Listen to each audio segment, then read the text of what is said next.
الأخلاء يومئذ بعضهم لبعض عدو إلا المتقين. يا عباد لا خوف عليكم اليوم ولا أنتم تحزنون الذين آمنوا بآياتنا وكانوا مسلمين ادخلوا الجنة أنتم وأزواجكم تحبرون يطاف عليهم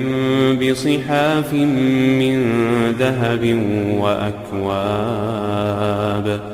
وفيها ما تشتهيه الأنفس وتلذ الأعين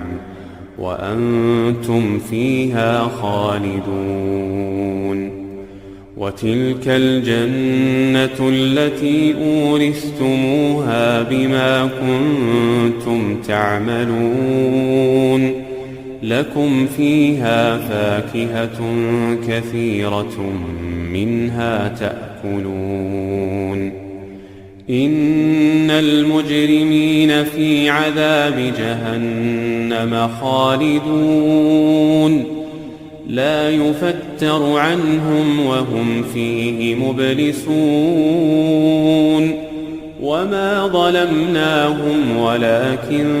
كانوا هم الظالمين ونادوا يا مالك ليقض علينا ربك قال إنكم ماكثون لقد جئناكم بالحق ولكن أكثركم للحق كارهون أم أبرموا أمرا فإنا مبرمون أم يحسبون أنا لا نسمع سرهم ونجواهم بلى ورسلنا لديهم يكتبون قل إن كان للرحمن ولد فأنا أول العابدين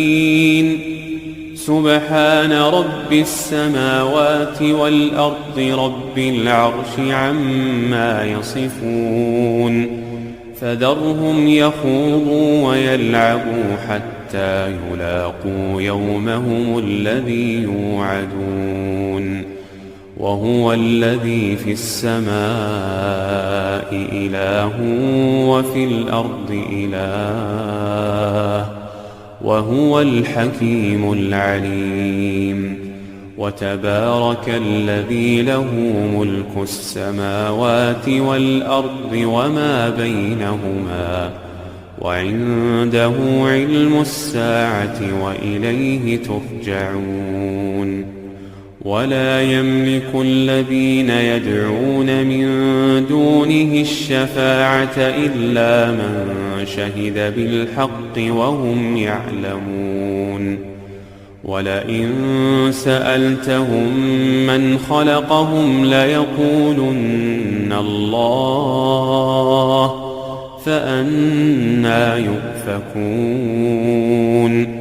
وقيله يا رب إن هؤلاء